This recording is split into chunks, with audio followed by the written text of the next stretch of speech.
Mobile Legends, magiging play to earn na nga ba? Yung kikita ka kahit naglalaro ka lang. Ito, ang mga suggestions natin kay Mobile Legends.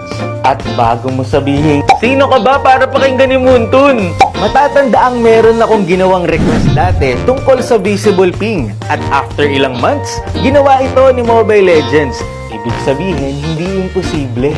Kaya naman Muntun, sana naman pakinggan mo ulit ang request namin ngayon.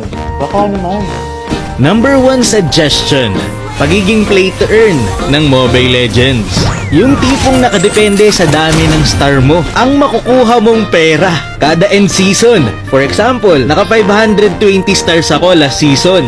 Kahit ang isang star ay 10 piso lang, may 5,230 na ako. Okay na yun.